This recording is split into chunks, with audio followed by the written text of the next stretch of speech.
Hello and welcome to the Everything is Black and White podcast. Andrew Musgrove here. Hope you guys are doing well. We're going to do a really quick episode on the main topic of the day, and that is the future of Bruno Guimaraes at Newcastle United. You probably saw over the last 24 hours the rumours and gossip that Manchester City was set to activate his £100 million release clause. And I'm guessing every single Newcastle United fan listening to this, watching this, is wishing away the days until the end of the month when that release clause is no longer active and it expires and puts the control firmly in the hands of Newcastle United. And if they're going to sell him, they can ask for much more than £100 million, which we've seen in today's market is a little bit of a bargain for a top class midfielder. We're going to talk about those rumours, talk about the future of Bruno Guimaraes. But before we do, if you're watching on YouTube, give the video a thumbs up, hit subscribe on the channel, and get into the comments because I'm going to be asking some questions which I really like your input on. If you're listening, thank you as always. Leave us a rating and review and get in touch on social media, ADM Musgrove on Twitter, and you can answer those questions as well. Before we start, back from London, we were down there last night for an awards due, hoping to reclaim the title of Best Sport Podcast at the Publisher Podcast Awards. Unfortunately, we didn't pick up the prize. My colleagues down in Birmingham did for the Aston Villa podcast. And Dan, who's the equivalent of me down there, thoroughly deserves it. He's really grown that podcast over the last year. So I'm not bitter about it. And it's about time Aston Villa picked up a victory over Newcastle, isn't it? And we'll be back next year to hopefully take what is rightfully ours. But congratulations to Dan. Thoroughly deserved. Now let's get on to the main topic, and it is Bruno Guimaraes and Manchester City. And let's be quite honest, if there's one club that's going to be able to buy Bruno Guimaraes before that activation, before that release clause is expired, it's going to be Manchester City. I don't think any other Premier League club has the money to do so, and no other clubs in Europe either. I don't really think need a midfielder and will be able to pay it either. I think Manchester City is the only club to worry about, unfortunately, and probably one of the biggest clubs in the world. Well, not probably, most definitely. It is something to worry about because they are certainly after a midfielder. It looked like it was going to be Lucas Paqueta, but we know what's happening there. He's facing potentially a lifetime ban for illegal betting practices. Of course, he denies all allegations, but until there's a conclusion on his case, which is going to take a little while, he's not moving anywhere. He's certainly not going to Manchester City this summer. It looked like the deal was done. 85 million was the release clause he's got, I think, in his contract. And it looked like he was set for the Etihad until these charges were put on the table. And that's put pay to that, which has left Manchester City looking around for what is essentially a replacement, really, for Kevin De Bruyne, who looks like he's set to move to Saudi Arabia. If he doesn't go this summer, he'll probably go within the year. And they need a top quality replacement. And Bruno Guimaraes certainly fits that bracket. Great on the ball, fantastic passer, up and down the pitch, and a real character, a real competitor. And Pep Guardiola has made no secret about his love for Bruno Guimaraes. He's gone on record several times about him. Recently said he's an exception holding midfielder, aggressive with the ball or without it. Set pieces, he's aggressive and is a real complete holding midfielder. He's watched him for a long time. In that quote, he references him being at Lyon. So he's someone that's been on his radar for a while. And you watch his trajectory at Newcastle United. He's just got better and better and better and better. Alongside Alexander Isak and Anthony Gordon, he's Newcastle United's main man. And Newcastle will want to do absolutely everything they can do to keep him on Tyneside. But the harsh reality of the situation is, for the next 3 weeks or so, until the end of the month comes around, Newcastle United can do nothing. All they can do is sit on their hands and hope that Manchester City do not activate this release clause, because otherwise it's then down to persuading Bruno Newcastle is the place to be.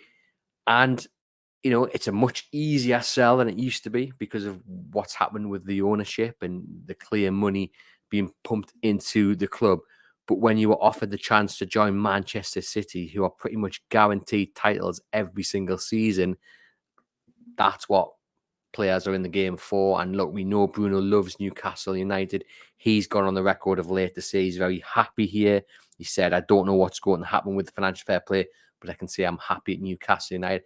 That's fantastic. He's adored on Tyneside. He's a legend already. He might not get that admiration at Manchester City. It's a little bit different there. We know the fan base maybe isn't as lively and as committed as what you find here on Tyneside. But you offer him the chance to pretty much win a Premier League title every season, to go the distance in the Champions League. He's going to take it, I would think. I think there'll be a strong possibility his head would definitely be turned. Newcastle United may be able to sell the project a little bit. We know what's going to be coming over the horizon. No European football for the season to come. So it means next season they've got a real chance to get at the top four. Some hoping for a little bit more. I think that will come a little bit too soon for the project. But next season is going to be really interesting. They're not going to have 3 games a week. They're not going to be running out of steam and midway through the season because they've been playing midweek and then on the Saturday or on the Sunday and then midweek again. And it gives them a chance to really have a shot at getting back into the Champions League for the season after next. And maybe, just maybe, Bruno Guimaraes can be persuaded to stay one more season, even if Man City come knocking. But I think it might be a little bit of a tough sell.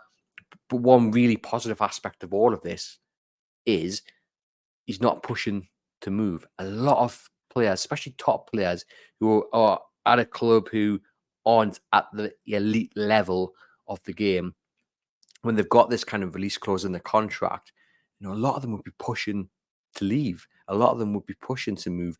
Their agents would be on the phone talking to representatives of the club and saying, come on, put that bid in, meet the release clause, and he will push and join you guys. That's not happening. Bruno, them quotes there, he's happy. His head may be turned by Manchester City. He would want to have that conversation. You can't begrudge him that. Who wouldn't want to have that conversation about what you could achieve at Manchester City? But also, if it doesn't come to it, he'd be happy to stay on Tyneside at least for one more season and see what the future holds. Maybe be, one of the first to get the hands on a trophy at Newcastle United in 55 years, and then maybe move on to pastures new. But it's going to be certainly interesting. I mean, you guys watching, what do you want to see happen? Do you think Bruno Guimaraes will still be a Newcastle United player post June 30th? Do you think anyone's going to meet that release clause? And then if not, is there a price that you would sell him this window? I mean, are we looking at 150 million, 200 million? I mean, Alexander Isak's been touted as a world record sale should anyone come knocking. Does Bruno Guimaraes live up to those figures as well? I mean, one interesting theory I did see is that potentially Manchester City could wait until after the clause is expired, then go back to Newcastle and say, look, here's £80 million, and we'll also offer you Matheus Nunes as part of the deal. He cost them £53 million last summer, central midfielder, 25, hasn't really had much first team football. Some would say, well, if he's not good enough for Manchester City, and he's been sold and they're bringing Bruno in as an upgrade, that tells you all you need to know about Nunes. But it might not be the worst deal if Newcastle United decide it is time to cash in. But look, the bottom line is Newcastle United do not want to cash in on Bruno Guimaraes. In an ideal world, there'd be no conversation, there'd be no release clause. They'd just be preparing for next season with Bruno Guimaraes because he makes the side tick. Him and Joelinton in the midfield, an absolute force. Tonali coming back. I mean, that's a really exciting midfield to think about. I'd be personally gutted if we do not get to see those three in a midfield for a sustained period of time. Of course, with Tonali picking up the ball, we didn't get to see it last season. But just imagine, I mean, 3 quality midfielders in the black and white of Newcastle with the Adidas badge on. I'd be gutted if one of those went, if Bruno went, and we didn't get to see those 3, like I say, over a sustained period of time. He's the man who can provide assists. He sets up goals after goals for Alexander Isak, for Callum Wilson. He's a key part. I think keeping him really sends a good message, just like it did when when Joelinton signed a new deal. I thought that was a really good message to the other big stars in the team. We can keep our big stars, and you get rewarded for your hard work and achievement.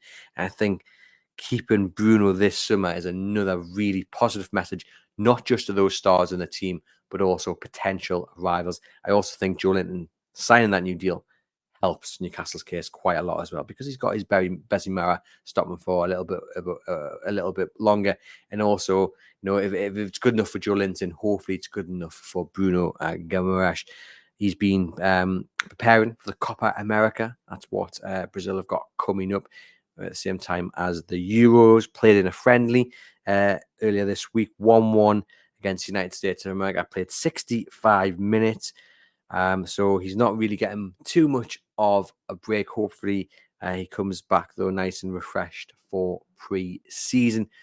But yeah, let me know. What does the future hold for Bruno Guimaraes? Could you see a world without him at Newcastle United? Would you begrudge him a move to Manchester City and working under Pep Guardiola?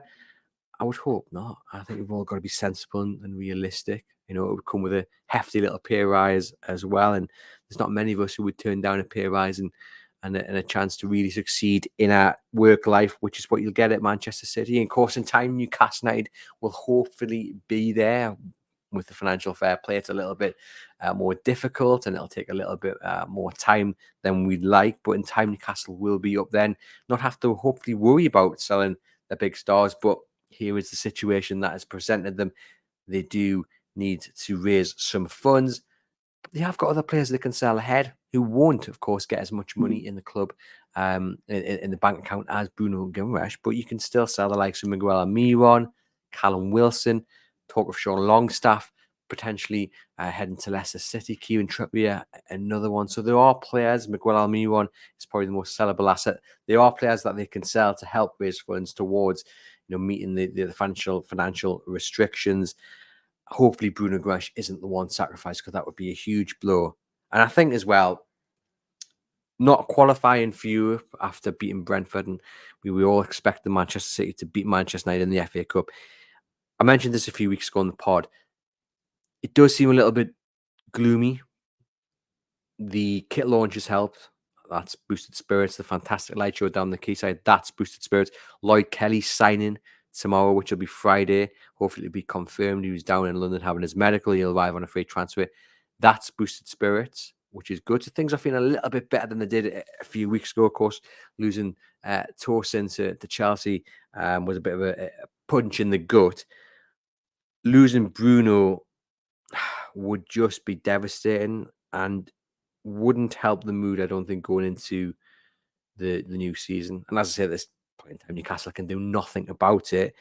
But losing him would really put a downer on the season. And even if you're bringing in replacements, you've still lost, like I say, one of your best players. So I think keeping him is not only obviously a good thing for the players, for the squad, for Eddie Howe, because you get to keep one of your key men. It's just good for keeping that spirit up and setting you up, in a positive aspect for pre-season and then the new season. This clause will be expired in a few weeks' time, end of June. Of course, that doesn't mean that the speculation and the gossip goes away. I think even when this clause is expired, we will still be talking about links, whether it be PSG, Real Madrid, Arsenal, Manchester City. I think that's going to rumble on and on and on until the close of the window. So just because it expires at the end of June, don't expect the stories to go away, because they just won't. When you've got a top player like Bruno Guimaraes and you've got teams who need central midfielders, the links are always going to be there. They're always going to come. I mean, it was only Monday, was it, when PSG were linked? That was shot down. It's going to rumble on and on and on. We just got to hold our nerve. It's football. It's just the way it is. We've been here before when players have been sold. And just rest assured that whatever happens, Newcastle United will have a plan, because that's what they do now. They have a plan. They have lists and backups and the scouting reports. And it's not just you sell your best player, now where do we turn? They will have a contingency plan about this. I like to always think back to when Andy Carroll headed down to Liverpool and Newcastle were left scrapping around for a replacement. Remember the Brian Ruiz helicopter malarkey from Fulham, or trying to steal him from Fulham before he signed officially on the dotted line. No plan whatsoever. Cashed in on a prize asset, didn't have a contingency plan. This ownership does. Bruno goes, they will know exactly what they're doing to replace him. That is a refreshing element of the ownership. Of course, we don't want to get to that point. We don't want to have to face that scenario. but we might have to, unfortunately. My gut instinct, will Bruno Guimaraes still be a Newcastle United player post June the 30th? Yes, I do. I think so. I don't think Manchester City will meet that release clause. Famous last words now, isn't it? Will he be Newcastle United player once the window closes? I'm not as confident with that. I'm not one. No, I'd like to think so, and I'm more in the camp of yes, he will be. Then no, he won't be. But it's about, yeah, it's about. I'm not going to put a number on it because I'm not stupid. But yeah, it's the yes camp is not winning by a massive majority when it comes to a percentage on that. But let me know in the comments what you think. Certainly going to be one of those summers where we go back and forth. But again, the good thing is we know Newcastle United are going to strengthen Lloyd Kelly first through the door, James Trafford hopefully next, and then they'll look elsewhere on the right wing, hopefully up top as well. So the good thing is, it's not just all going to be about Newcastle United and who they may have to sell or who's going to leave. It's going to be about who they bring in as well, because it's a big summer for Newcastle United. It really, really is. And if they get it right, it could be a fantastic season, because I say the lack of midweek games is a massive boost to them. And top four, they stand a real good chance with a good window of getting top four next season and being back in the Champions League the season after. Anyway, there we go. Quick fire chat about Bruno Guimaraes and his future at Newcastle United. Like I say, give the video a thumbs up, get into the comments. If you're listening, contact me on social media with your thoughts. It's been a pleasure as always, and I'll see you guys very soon.